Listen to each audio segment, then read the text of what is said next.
Nicolas était un jeune ancien étudiant en droit, vivant à Ciel Rouge, une ville marquée par ses ombres et ses défis.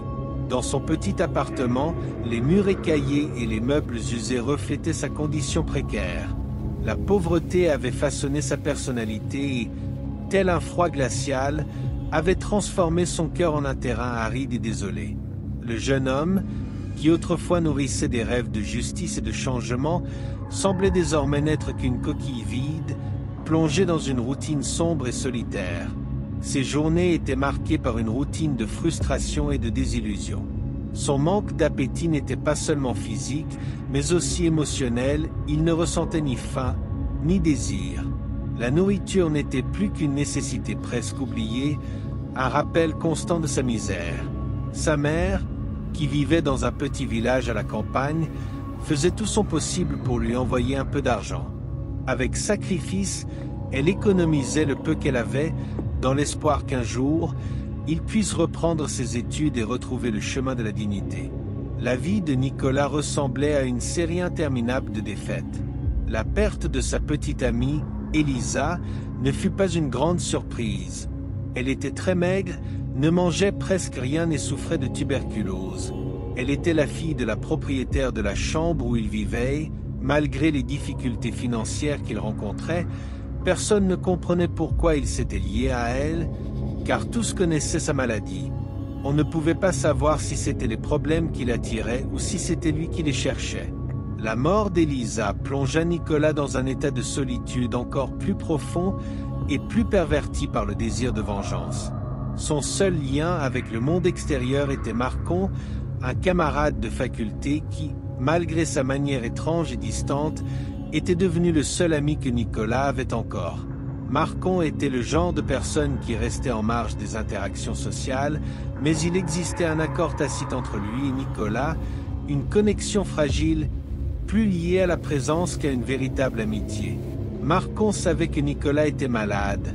La vie de Nicolas, marquée par les pertes et une douleur constante, commençait à miner sa santé mentale. La frustration face à sa situation et son sentiment d'impuissance cédèrent place à une réflexion angoissante sur la moralité et la justice. Il se demandait si ces principes, autrefois inébranlables, avaient encore une valeur dans une vie qui semblait s'être complètement effondrée. Le concept de justice, qu'il voyait auparavant comme un phare, lui semblait désormais une illusion lointaine et inaccessible. C'est alors qu'une idée troublante commença à germer dans son esprit. Si la justice et la moralité n'étaient plus pertinentes dans sa vie, il pouvait les mettre à l'épreuve de manière concrète. Nicolas commença à envisager l'idée de commettre un crime, non pas comme un acte de vengeance ou de désespoir, mais comme une expérience, une tentative de comprendre les frontières entre le bien et le mal dans une vie où tout semblait confus et dépourvu de sens. Les premiers jours après le meurtre d'Otto et de Shakira se sont écoulés dans un flou de monotonie pour Nicolas. Il a essayé de reprendre sa routine, mais un sentiment oppressant semblait planer sur lui, une ombre qui refusait de disparaître. La présence de Shakira, bien que invisible aux autres, est devenue une constante dans sa vie. Nicolas était réveillé par des cauchemars fréquents. Dans ses rêves, Shakira apparaissait de manière de plus en plus perturbante, son visage pâle et ses yeux vides fixés sur Nicolas, qui se voyait impuissant face à elle. Chaque cauchemar laissait une sensation de terreur et de culpabilité qui se prolongeait durant la journée. La réalité et la fantaisie se confondaient, et Nicolas commençait à douter de sa santé mentale. Un changement subtil mais significatif se produisit. Lorsque Nicolas commença à percevoir une présence invisible autour de lui, il pensa d'abord qu'il devenait fou. Il ressentait une pression constante, comme si quelqu'un l'observait, et parfois il entendait même des voix qu'il ne pouvait pas identifier clairement. Le climat de paranoïa était palpable, et il se retrouvait de plus en plus isolé, non seulement de la société, mais aussi de lui-même. C'est alors que, de manière insidieuse, la présence de Shakira se manifesta de manière surprenante. Nicolas commença à avoir des conversations avec ce qu'il croyait être le fantôme de Shakira. Il lui parlait à voix basse, dans un ton presque conspirateur, expliquant ses frustrations et ses pensées les plus profondes. Au début, il pensait simplement perdre la tête, mais il se rendit vite compte que, d'une manière ou d'une autre, ses conversations avec le fantôme lui procuraient un étrange soulagement. Le fantôme de Shakira, avec une voix éthérée et une présence inquiétante, commença à influencer Nicolas de manière subtile. Elle le guidait, offrant des suggestions sur de nouvelles victimes, celles qui semblaient correspondre à sa déformée idée de justice. Shakira, de son côté, avait son propre motif, elle élaborait un plan de vengeance. À chaque suggestion, à chaque orientation, elle sabote discrètement les plans de Nicolas, laissant des indices qui plus tard le mettraient en danger. Obsédé par ses conversations avec Shakira, Nicolas ne remarqua pas les pièges qui se préparaient pour lui. Le fantôme semblait avoir une influence inhabituelle sur lui, le détournant de ses plans et le faisant commettre des erreurs qui pourraient être fatales. Dans son esprit, Shakira était devenue une conseillère sombre, sa présence amplifiant sa paranoïa et ses peurs. Pendant ce temps, Marcon, le seul ami de Nicolas, commença à percevoir des changements significatifs dans son comportement. Marcon, qui avait toujours été perspicace, remarqua que Nicolas devenait de plus en plus distant et avait un comportement erratique. Les conversations normales se faisaient rares, remplacées par des moments de silence inquiet et des réponses évasives. Marcon ne put s'empêcher de s'inquiéter et commença à suspecter que quelque chose n'allait pas. Un après-midi particulièrement tendu, Marcon décida de confronter Nicolas directement. Il se rendit à son appartement, déterminé à découvrir ce qui se passait. À son arrivée, il trouva Nicolas dans un état d'agitation, parlant seul avec une intensité troublante. Marcon fit une tentative prudente d'aborder le sujet. « Nicolas, ça va ?» demanda Marcon, sa voix empreinte de préoccupation. « Tu agis de manière étrange ces derniers temps. Il s'est passé quelque chose ?» Nicolas, envahi par la paranoïa, essaya de cacher la vérité. « Ce n'est rien, Marcon. Juste du stress, tu sais comment c'est, répondit-il, forçant un sourire qui n'atteignait pas ses yeux. Marcon ne semblait pas convaincu, et son regard restait fixé sur Nicolas, cherchant tout indice pouvant expliquer le changement dans son comportement. La tension dans l'air était palpable, et la préoccupation de Marcon augmentait à mesure qu'il essayait de comprendre ce qui se passait réellement avec son ami. L'influence de Shakira, maintenant plus forte que jamais, continuait de guider Nicolas vers de nouvelles victimes et de nouveaux pièges. À chaque nouveau crime, le fantôme se manifestait de manière plus dominante dans ses pensées, créant un réseau de plus en plus complexe de mensonges et de tromperies qui menaçaient de dévoiler la vérité sur ses actions. Le poids de la culpabilité et de l'influence surnaturelle commençait à faire s'effondrer l'esprit de Nicolas, et la ligne entre la réalité et l'illusion devenait de plus en plus ténue. Le fantôme de Shakira, avec sa vengeance subtile et cruelle, était sur le point de révéler les plans de Nicolas et de le renverser. Alors que la vie de Nicolas plongeait dans une spirale de paranoïa et de culpabilité, l'histoire de Marcon commençait à se dérouler de manière surprenante. Marcon, malgré son comportement réservé et sa tendance à la solitude, menait une vie assez régulière. Il était encore à l'école de droit et, pour compléter ses revenus, donnait des cours particuliers à des élèves ayant besoin d'une aide supplémentaire. Ses journées étaient un mélange d'études et d'enseignement, une routine qui le gardait occupé et l'empêchait de se perdre complètement dans ses propres pensées. Marcon, avec son tempérament réservé, avait un ami éloigné, Louis, un enquêteur de police d'une ville voisine. Louis et Marcon s'étaient rencontrés lors d'une conférence académique et, malgré la distance physique, ils gardaient un contact régulier. Marcon parlait fréquemment de ses préoccupations et de ses frustrations avec Louis, notamment à propos de son ami Nicolas, dont le changement de comportement avait commencé à l'inquiéter. Louis, il y a quelque chose de bizarre avec Nicolas, disait Marcon lors de l'une de leurs conversations téléphoniques. Il se comporte de plus en plus étrangement. Je ne sais pas si je vois des choses, mais quelque chose ne va définitivement pas avec lui. Louis, pour sa part, écoutait patiemment, mais ne prêtait pas beaucoup d'attention à ce qui semblait être l'inquiétude d'un ami préoccupé. L'enquête qu'il menait dans sa ville natale était complexe et occupait la majeure partie de son temps. Il était confronté à une affaire qui le consumait, un tueur en série surnommé Tête écrasée en raison de la brutalité des crimes. Le meurtrier était devenu une ombre constante dans sa vie et la pression pour résoudre l'affaire commençait à se faire sentir. « Marcon, je comprends ton inquiétude, mais tu sais comment sont ces choses. Ça peut juste être une phase ou quelque chose qui ne vaut pas vraiment la peine de trop s'inquiéter. » Essayait Louis de rassurer son ami. « Tu as essayé de lui parler directement ? Parfois, une conversation franche peut clarifier les choses. » Marcon, bien que pas complètement convaincu, accepta le conseil de Louis et continua à essayer de comprendre ce qui se passait avec Nicolas. Il cherchait des signes, de petits indices qui pourraient expliquer le comportement étrange de son ami. Chaque jour, ses préoccupations grandissaient, mais la vie suivait son cours, avec Marcon essayant de concilier ses responsabilités académiques et son travail de tuteur. Ce que Marcon ignorait, c'est que Louis était confronté à une situation beaucoup plus sombre qu'il ne pouvait l'imaginer. L'enquête de Louis sur le Tête écrasée devenait de plus en plus complexe. Le profil du tueur se précisait et les détails des crimes devenaient de plus en plus cruels. Louis était face à un puzzle dont les pièces semblaient ne pas s'emboîter et la pression pour résoudre l'affaire atteignait un point critique. Les conversations entre Marcon et Louis se poursuivaient et Marcon, bien qu'il maintienne son inquiétude en échec, continuait de partager des détails sur le comportement perturbant de Nicolas. Louis écoutait attentivement, mais sans l'urgence que la situation demandait réellement.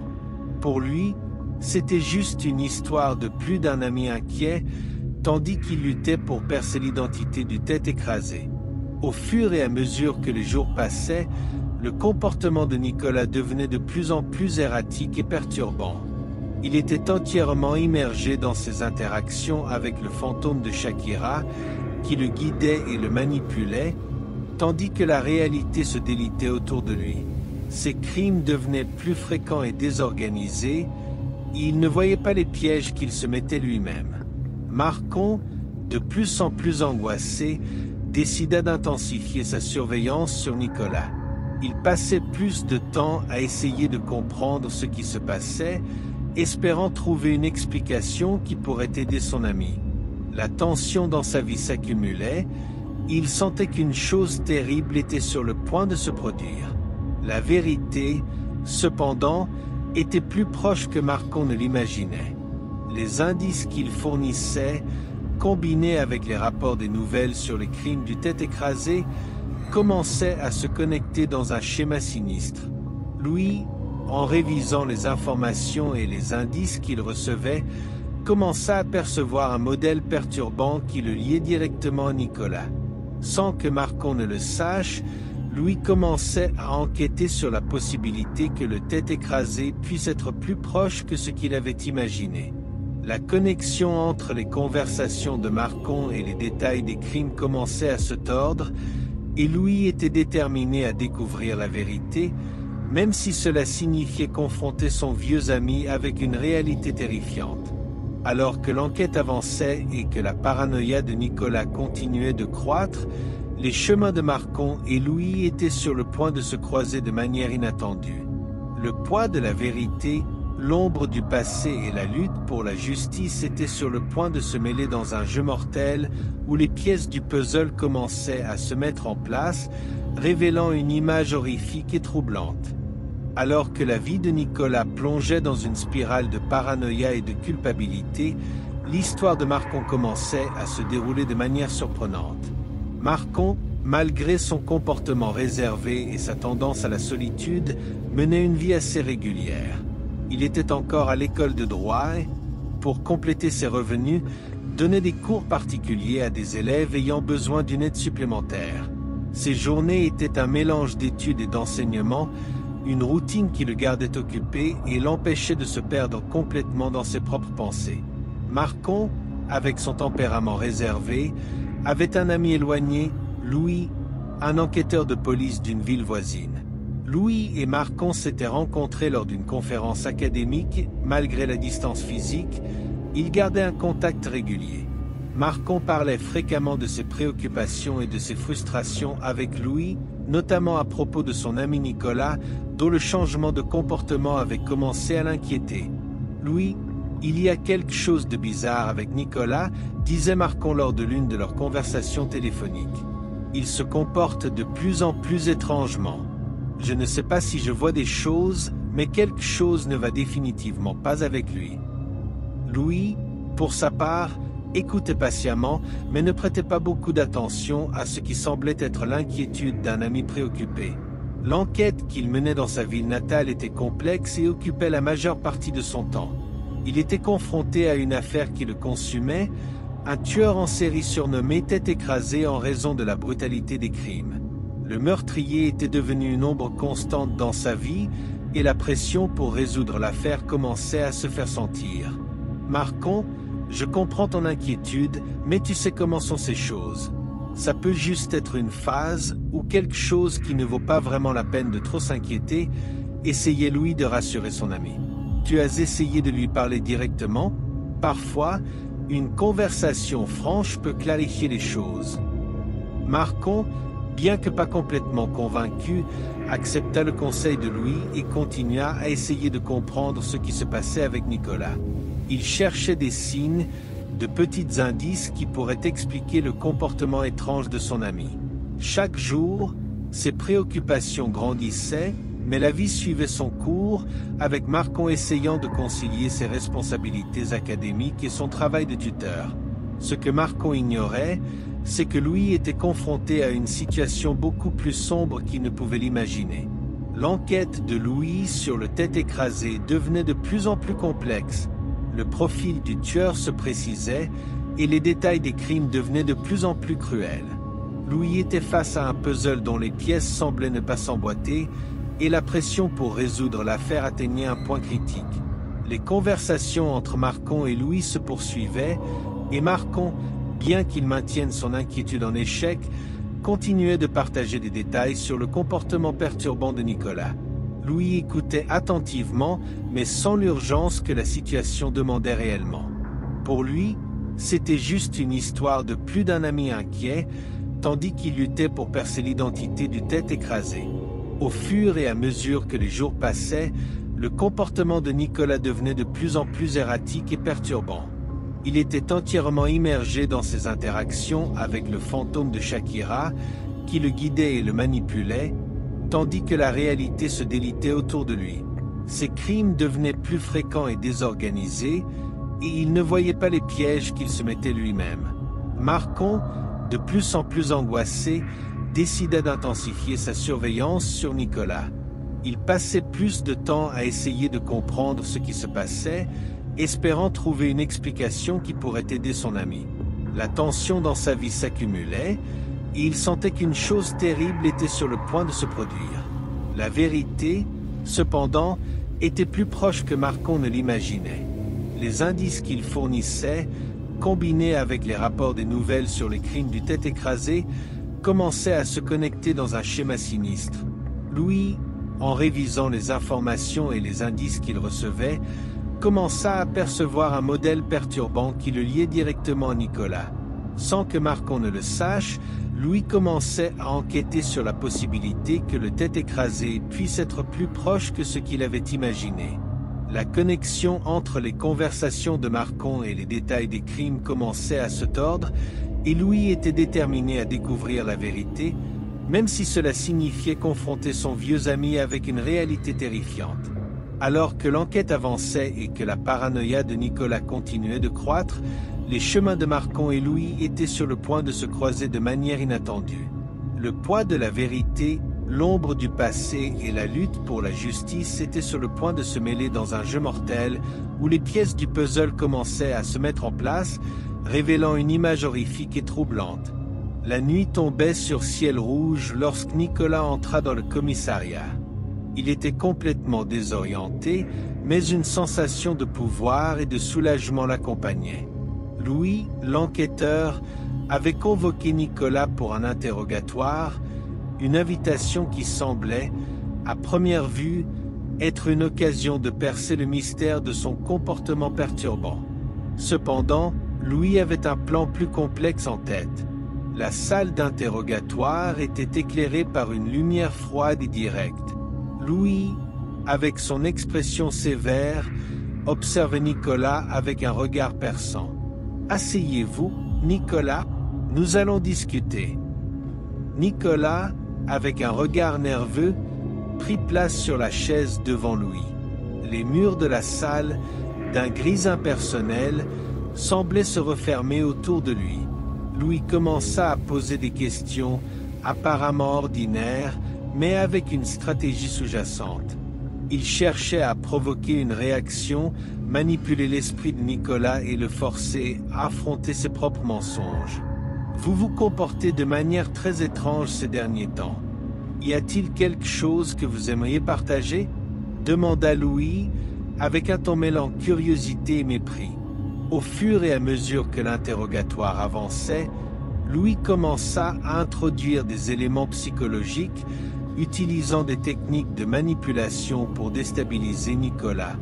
Il lança des suggestions selon lesquelles la police avait déjà des preuves contre lui et fit des insinuations selon lesquelles le comportement de Nicolas était si bizarre qu'il ne pouvait plus distinguer la réalité de la folie. Pendant ce temps, une présence surnaturelle continuait de hanter Nicolas. Le fantôme de Shakira, avec son regard perçant et une aura de vengeance, était présent dans l'esprit de Nicolas, exacerbant sa paranoïa. Elle lui murmurait à l'oreille, alimentant ses peurs les plus profondes et le faisant douter de la réalité. Les visions de Shakira rendaient la salle d'interrogatoire encore plus terrifiante. Louis commença à jouer un jeu mental plus intense. « Vous savez que nous pouvons tout savoir sur vous, n'est-ce pas? Nous savons tout sur vos victimes, vos crimes, et nous n'avons plus besoin de preuves pour vous condamner. Vous pouvez vous confesser maintenant ou vous assurer que tout va s'effondrer sur vous. » La pression augmenta et l'esprit de Nicolas était au bord de l'effondrement. Il se voyait entouré d'un labyrinthe de doute et de peur où la frontière entre réalité et folie devenait indistincte. Shakira, avec son rôle de spectre vengeur, semblait intensifier la confusion. Alors que Nicolas était sur le point de céder, un vacarme éclata à l'intérieur du commissariat. Le sergent entra en courant dans la salle et appela l'enquêteur, qui se leva en un instant. À l'entrée du commissariat, un homme déjà menotté, les yeux écarquillés et une expression de frénésie, avouait être le tête écrasée. L'enquêteur Louis était complètement stupéfait. La situation se transforma rapidement en chaos. Louis, confus et embarrassé, regarda Nicolas, qui était sur le point de se rendre lorsqu'il reçut une nouvelle chance du destin et s'en réjouit énormément. « Je suis désolé, Nicolas. Il semble qu'il y ait eu un malentendu, » dit l'enquêteur. Nicolas sortit du commissariat abasourdi. Le sentiment de pouvoir qui l'enveloppait était presque intoxiquant. Il avait réussi à échapper, même sous une pression extrême. La sensation d'avoir trompé la justice était un soulagement troublant. Avec son esprit encore agité par l'influence du fantôme, il décida d'agir rapidement. Il savait qu'Emma, une usurière connue pour ses affaires douteuses, vivait à seulement 2 rues du commissariat. La décision était prise. Il se dirigea vers la maison d'Emma, guidé par l'obsession qui le dominait et l'influence de Shakira. Le fantôme l'incitait, lui disant que la justice était à sa portée et il se préparait à commettre un nouveau crime.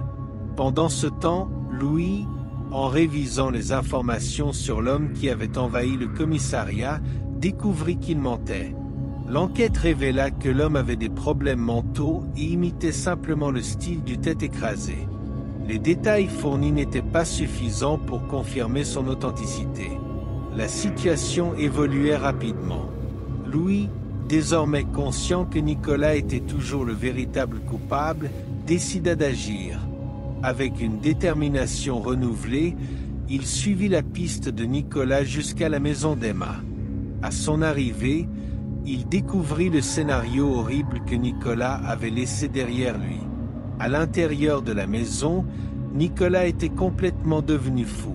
Le fantôme de Shakira avait poussé sa santé mentale à la limite. Il se rendit dans un état de désintégration mentale complète, tandis que Louis observait avec un mélange de soulagement et d'horreur. Le cycle des crimes et des manipulations touchait à sa fin, mais les cicatrices laissées par la lutte entre réalité et illusion seraient profondes et durables. Louis, avec le poids de la vérité enfin révélée, procéda à l'arrestation de Nicolas.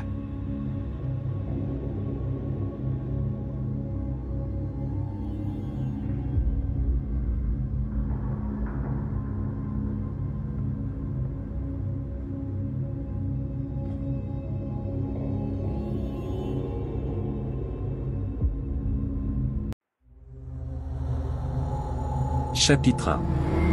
Le regard des ombres. Dans un futur lointain, dans les rues désertes et toujours silencieuses de Paris, la ville était plongée dans une obscurité qui n'était pas seulement physique.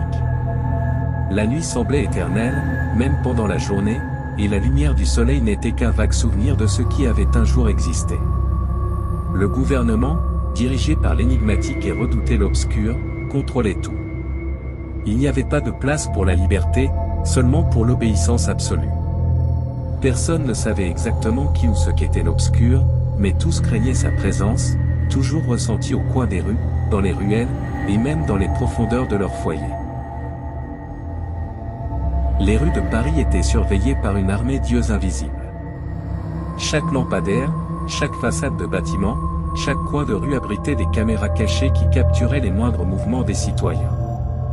Il était impossible de marcher sans sentir le poids du regard constant de l'obscur, toujours en embuscade, comme une ombre qui s'accrochait aux gens. Les toits abritaient des drones silencieux qui patrouillaient les cieux, et même les murmures dans les conversations étaient captés par des micros cachés dans les murs des maisons. À l'intérieur des résidences, la surveillance était encore plus étouffante. Des écrans cachés derrière des miroirs, des caméras dans les télévisions et des capteurs disséminés dans tout l'environnement garantissaient que personne ne pouvait échapper au contrôle. Le plus effrayant était que personne ne savait exactement ce que l'obscur cherchait. Seulement qu'il était obsédé par la découverte d'une personne spéciale, quelqu'un qui était né il y a 20 ans et qui, selon les prophéties, serait capable de révéler sa véritable identité. Depuis le début de son règne sombre, l'obscur avait ressenti une perturbation. Il savait que, quelque part, il y avait un enfant destiné à détruire ses plans, un être capable de voir au-delà du voile de peur et de contrôle qu'il avait tissé sur la ville. Pendant 2 décennies, l'obscur avait chassé en silence, observant les naissances, suivant les familles, toujours avec ses yeux froids et infatigables. Cet enfant, désormais un jeune adulte, fêtait ses 20 ans. Marcel, un nom commun dans une ville pleine d'âmes ordinaires. Il n'avait jamais soupçonné qu'il était différent. Élevé dans une famille humble, Marcel avait appris à vivre dans l'ombre, comme tous les autres, obéissant aux règles sans poser de questions. Mais quelque chose en lui commençait à changer. Depuis son 20e anniversaire, des rêves troublants le hantaient. Il voyait des figures d'ombre, des visages sans forme, des voix qui murmuraient son nom dans les ténèbres. Quelque chose en lui s'éveillait. Ce que Marcel ignorait, c'est qu'à ce moment précis, l'obscur ressentait également ce changement. Il savait que la personne qu'il avait tant cherchée était sur le point de se révéler. Et, pour la première fois depuis des millénaires, le démon ressentait une pointe de peur. Chapitre 2. Écho du passé disparu. Marcel était assis à son bureau, entouré de piles de papier jauni, d'écrans de verre pulsant doucement d'une lumière froide, et du bourdonnement monotone des machines qui remplissaient l'air. La pièce était caverneuse, avec un plafond bas et des murs oppressants, couverte de rangées interminables de bureaux où des hommes et des femmes, tous au visage pâle et aux yeux vides, se penchaient sur leurs travaux sans fin. Les lampes fluorescentes bourdonnaient au-dessus, projetant une lumière grise qui rendait tout encore plus dépourvu de couleur et de vie. Le travail de Marcel était simple, mais macabre, réécrire le passé. Il passait des heures chaque jour à corriger des documents, ajuster des archives historiques, modifier des données pour s'assurer que les événements d'hier servaient les intérêts de l'obscur aujourd'hui. La vérité était malléable, façonnée comme de l'argile entre les mains du gouvernement. C'était le temps lui-même qui se transformait ici, et personne n'osait jamais remettre en question ce qu'il lisait ou écrivait. La réalité était ce que l'obscur décidait. Dans le bureau où travaillait Marcel, le département d'ajoutement, il y avait une règle non écrite, ne jamais parler du passé.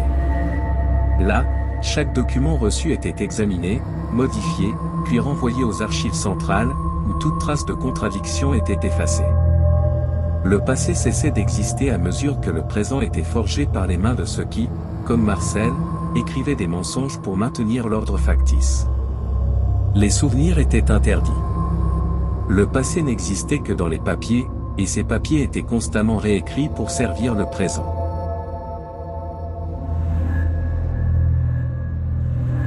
Marcel sentait ce poids grandir en lui, comme une chaîne invisible enroulée autour de son esprit. Il se souvenait vaguement de son enfance, comme un rêve flou, et la vérité lui échappait, comme du sable entre ses doigts. Dans l'un des rares souvenirs qu'il parvenait à saisir, il se voyait jouer dans un parc. Le soleil brillait fort, chose rare de nos jours, et il courait entre les arbres, riant avec une liberté qu'il ne reconnaissait plus.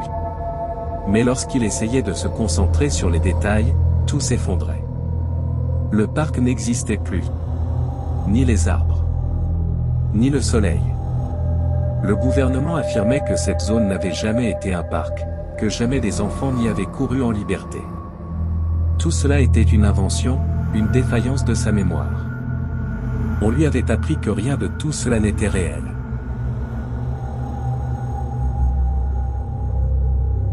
Le pire, pensait Marcel, c'est qu'il était lui-même responsable d'effacer ces traces. Chaque jour, il recevait des rapports indiquant ce qui devait être modifié, des noms de personnes disparues, des actes qui n'avaient jamais été commis, des dates complètement effacées. À son bureau, il corrigeait tout, avec la même précision mécanique qu'on lui avait inculquée. En silence, il contribuait à construire le monde irréel de l'obscur, où personne ne pouvait remettre en question le passé. Son bureau était dominé par un silence mortel, seulement rompu par le son des touches enfoncées et le froissement des documents manipulés. Les fenêtres, si jamais il y en avait eu, étaient couvertes par un épais rideau de béton. Il n'y avait aucune vue extérieure, aucune trace du monde réel. Seulement des murs de métal lisse qui semblaient se resserrer un peu plus chaque jour. Les caméras de surveillance faisaient partie intégrante du mobilier, discrètement installées dans les murs et au plafond, capturant chaque mouvement, chaque respiration. Tout le monde savait que les ombres observaient toujours, guettant le moindre signe de doute ou d'hésitation dans le travail de ceux qui modifiaient le passé.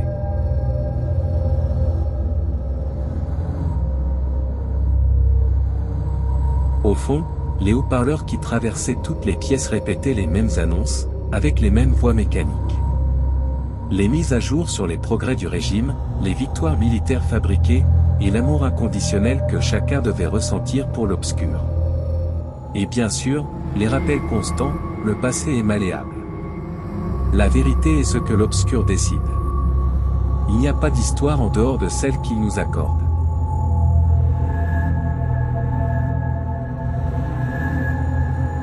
Chacun savait qu'il pouvait être dénoncé à tout moment.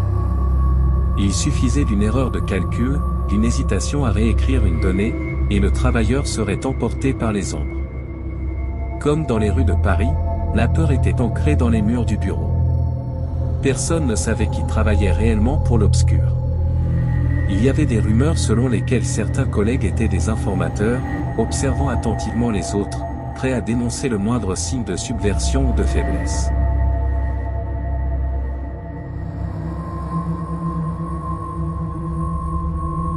Chacun savait qu'il pouvait être dénoncé à tout moment. Il suffisait d'une erreur de calcul, d'une hésitation à réécrire une donnée, et le travailleur serait emporté par les ombres. Comme dans les rues de Paris, la peur était ancrée dans les murs du bureau. Personne ne savait qui travaillait réellement pour l'obscur. Il y avait des rumeurs selon lesquelles certains collègues étaient des informateurs, observant attentivement les autres, prêts à dénoncer le moindre signe de subversion ou de faiblesse.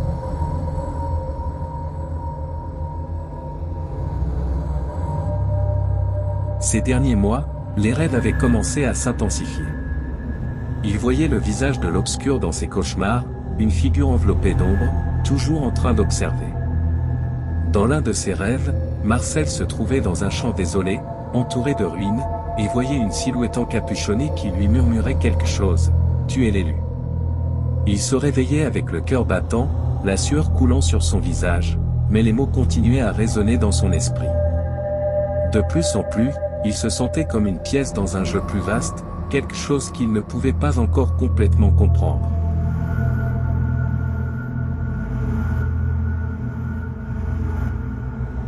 Au fond de lui, Marcel sentait qu'il y avait quelque chose de profondément faux dans ce qu'il faisait. Les mots qu'il réécrivait, les vérités qu'il modifiait, commençaient à peser sur lui. Il savait qu'il ne pouvait pas continuer ainsi, mais en même temps, la peur le paralysait. Il y avait quelque chose de sombre, une force plus grande qui l'empêchait de voir la vérité, mais elle était là, cachée quelque part, attendant d'être découverte.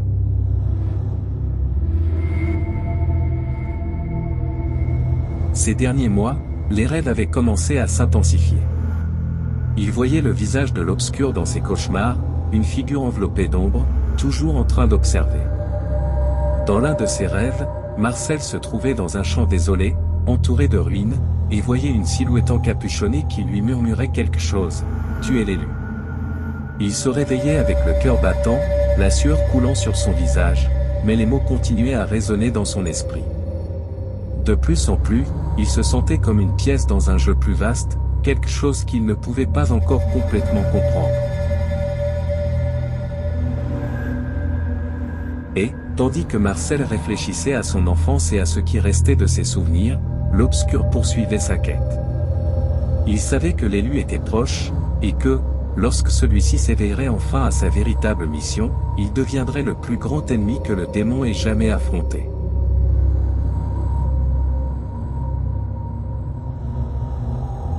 Chapitre 3. La rencontre avec l'obscurité. Ce jour-là commença comme n'importe quel autre au département de réglage, un endroit où la vérité allait mourir et les mensonges naissaient. Les lumières fluorescentes clignotaient doucement, projetant une clarté maladive sur les visages pâles et inexpressifs des employés. Le bourdonnement constant des machines et le bruit étouffé des touches créaient une mélodie de monotonie mortelle.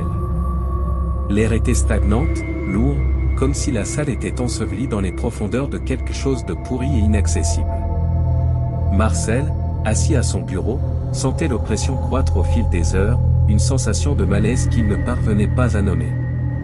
Quelque chose allait se produire.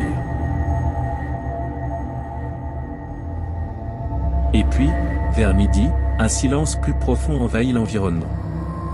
Le bruit des touches cessa, l'air sembla se figer, et la seule chose que Marcel pouvait entendre était le son de sa propre respiration. Il regarda autour de lui et vit ses collègues, figés sur leurs chaises, les yeux rivés sur les écrans, mais les mains immobiles, tremblantes. Il n'avait pas besoin de demander. Astérisque astérisque il astérisque astérisque arrivait. Les portes métalliques s'ouvrirent avec un fracas sourd. D'abord, apparurent les astérisques astérisques les ombres astérisques astérisques, les gardiens de l'obscur, des silhouettes encapuchonnées qui semblaient sculptées dans l'obscurité elle-même. Leurs pas étaient silencieux. Ils se déplaçaient comme des fantômes, seule l'aura de froideur qu'ils apportaient avec eux trahissait leur présence. Mais ce qui suivait derrière eux était pire. C'était l'obscur en personne.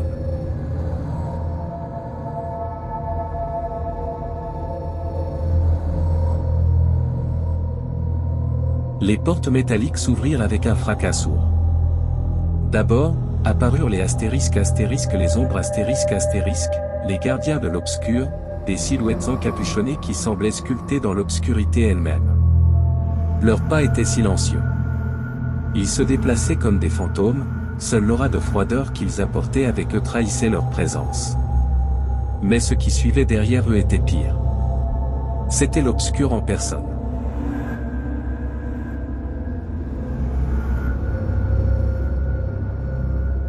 Marcel n'avait jamais imaginé voir la figure du grand leader de si près.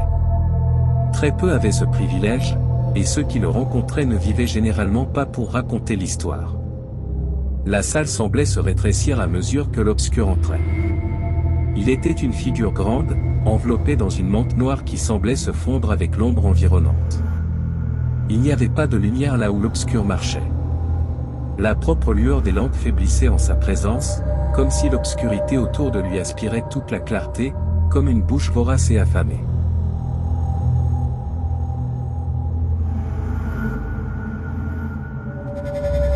Marcel, bien que son cœur battait la chamade, ne put s'empêcher de regarder. Il savait qu'il devait garder les yeux baissés, comme tous les autres. Il savait que regarder directement l'obscur équivalait presque à signer sa propre sentence de mort. Mais quelque chose en lui, une curiosité sombre et irrésistible, le poussa à lever les yeux lentement, et alors il vit. L'obscur était debout au centre de la salle, observant chacun avec ses yeux vides et affamés. Son visage, ou ce qui ressemblait à un visage humain, était un mélange de distorsion et de malveillance. La peau était pâle, presque translucide, comme si elle était morte depuis des siècles. Ses traits n'étaient pas fixes, ils changeaient, se tordant en quelque chose de grotesque et inhumain, un visage en mouvement constant, comme un masque vivant de cauchemar. Ses yeux étaient deux fentes profondes et sombres, sans aucun trait d'humanité. C'était comme si Marcel regardait le vide absolu, l'abîme dans sa forme la plus pure. Et puis, pendant un bref instant, les yeux de l'obscur rencontrèrent ceux de Marcel. C'était comme si une lame de glace pénétrait son crâne. Marcel sentit son esprit être aspiré dans un tourbillon de ténèbres, une douleur intense qui faillit le faire crier. Il sentit son âme être dépouillée, violée. L'obscur était dans sa tête, fouillant ses pensées, son essence. Chaque souvenir de Marcel était exposé, comme un livre ouvert, feuilleté rapidement.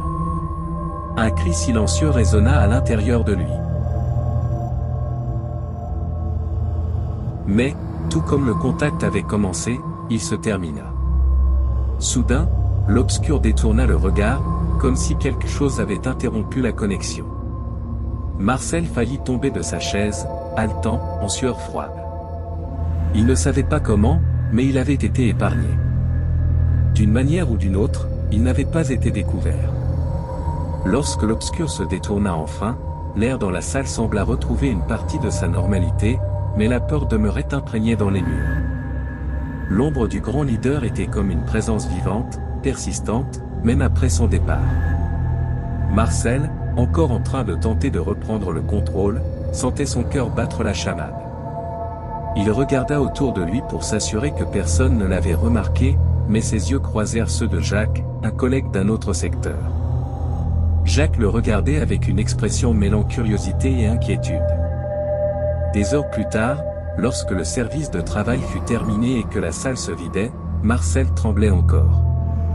Il décida de partir plus tard, espérant éviter tout contact avec les autres, mais Jacques l'intercepta dans le couloir. « Marcel » dit Jacques d'une voix basse, en regardant autour de lui. « Nous devons parler. » Le cœur de Marcel bondit. Que voulait Jacques? Il savait que quelque chose s'était passé. Il savait que Marcel avait vu l'obscur d'une manière que personne ne devrait voir. « Je ne sais pas de quoi vous parlez, » dit Marcel, essayant de garder sa voix ferme, bien que son corps trahisse son nervosité. Jacques le regarda avec intensité, comme s'il allait révéler quelque chose d'important. « Il n'est pas nécessaire de faire semblant. J'ai vu tes yeux aujourd'hui, quand l'obscur est entré. Tu as vu ce qu'il est. Réellement, n'est-ce pas ?» Marcel resta paralysé. Comment Jacques pouvait-il savoir? Avait-il aussi vu? Était-il un espion, un informateur? Je ne sais pas de quoi vous parlez, Jacques, répéta Marcel, cette fois avec plus de froideur. Il ne pouvait faire confiance à personne. Le moindre faux pas pourrait lui coûter la vie.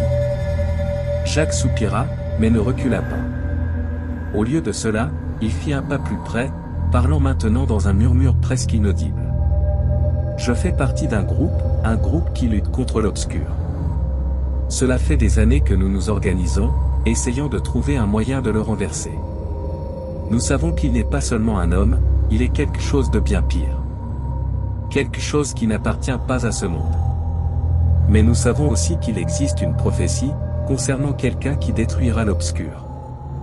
Marcel sentit son sang se glacer dans ses veines. Son esprit tournait à toute vitesse. Que disait Jacques? Un groupe? Résistance? Était-ce un piège? Tout en lui criait de fuir, de courir. Mais Jacques continua. Nous croyons que le Sauveur, celui destiné à détruire l'obscur, est ici, parmi nous. Et nous pensons que tu pourrais être cette personne. Marcel recula, sa tête tournant. Il essaya de traiter les paroles de Jacques, mais tout semblait être un cauchemar. Sauveur? Lui? Ça n'avait pas de sens. Il n'était qu'un travailleur ordinaire, une pièce dans le vaste engrenage de mensonges de l'obscur. C'est de la folie, dit Marcel, sa voix tremblante. Je ne suis rien. Je veux juste faire mon travail et survivre. Jacques le regarda avec quelque chose qui ressemblait à de la pitié, mais aussi à de la détermination. Chapitre 4. Le cercle de la résistance. Les jours qui suivirent la révélation de Jacques furent empreints d'un silence lugubre. Marcel avait du mal à penser à autre chose. Il se sentait comme une proie, observé par des yeux invisibles. L'air autour de lui semblait toujours chargé de méfiance, et chaque bruit dans les rues, chaque mouvement dans les ombres le faisait frémir. Les patrouilles de surveillance étaient plus fréquentes que jamais, et il savait que tenter de trouver le groupe de résistance serait un risque immense.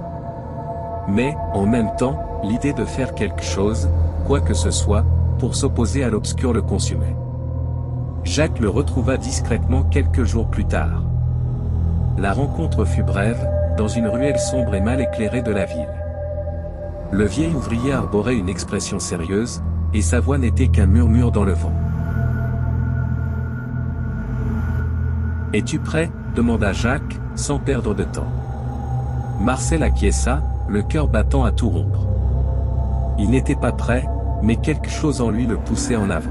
« Trouver le groupe ne sera pas facile, » continua Jacques. « La surveillance est intense, et nous ne pouvons pas risquer d'être suivis. Il y a des patrouilles partout. Nous allons avancer lentement, changer de route plusieurs fois, et surtout, garde la tête basse. » Ils commencèrent à marcher dans les rues sombres et étroites, passant par des ruelles encombrées de déchets et de saletés.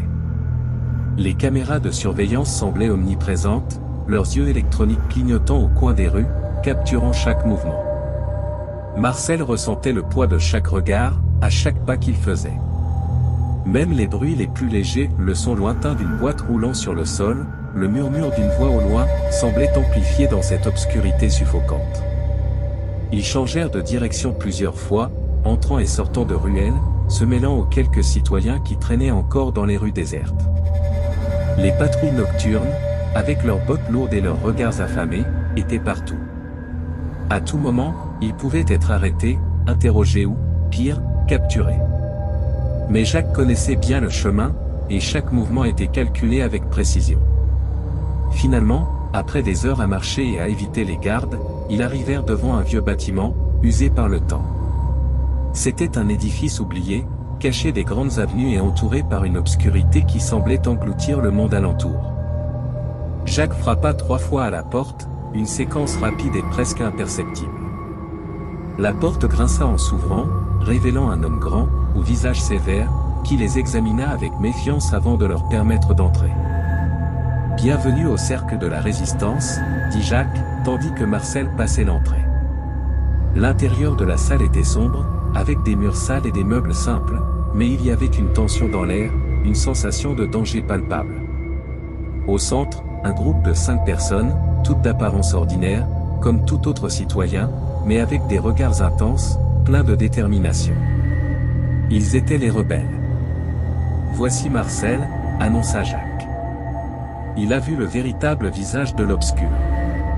C'est lui dont nous avons parlé. Les autres le regardèrent avec un mélange de respect et de méfiance. Marcel sentit le poids des attentes peser sur lui, mais le doute brûlait encore dans son esprit. Il n'était pas le sauveur, il ne pouvait pas l'être.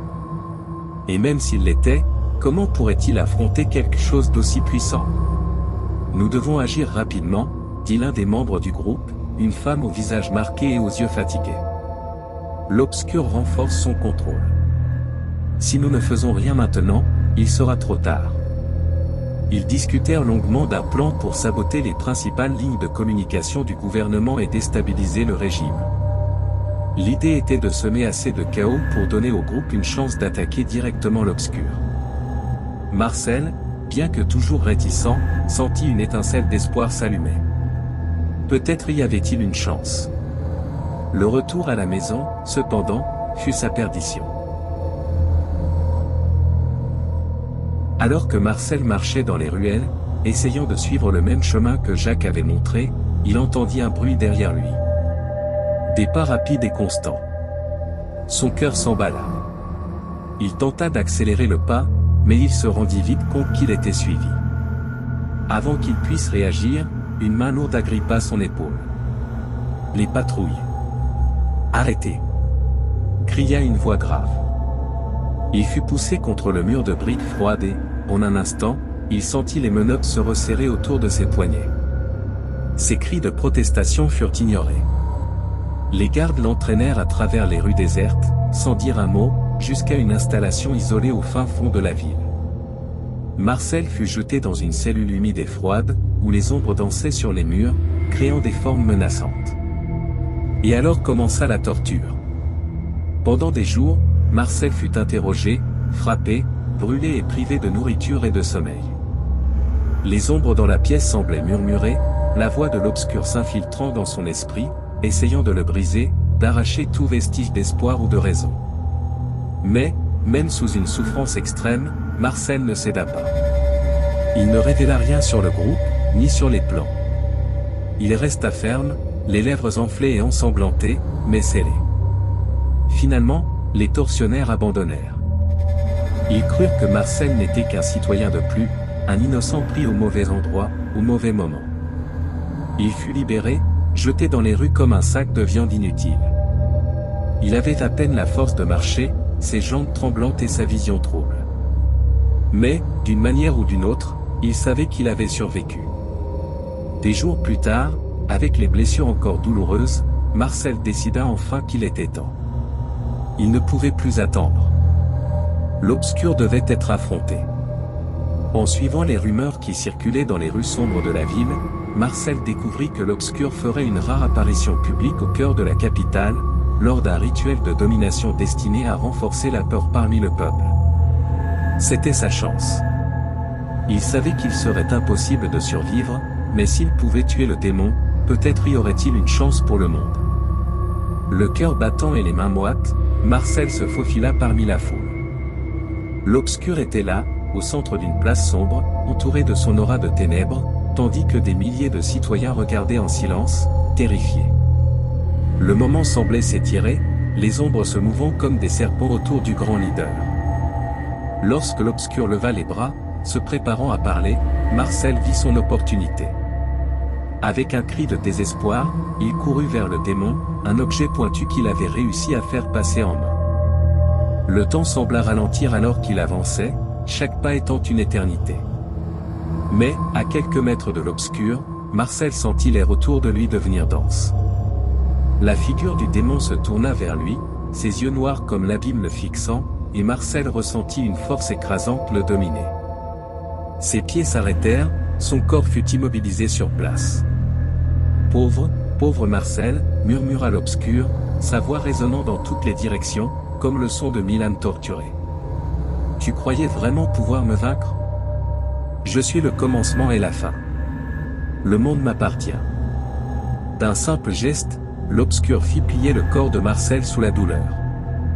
Marcel tomba à genoux, incapable de respirer, tandis qu'il sentait la vie être aspirée de son corps. Ses dernières pensées furent de défaite. Il avait échoué. Il n'était pas le sauveur.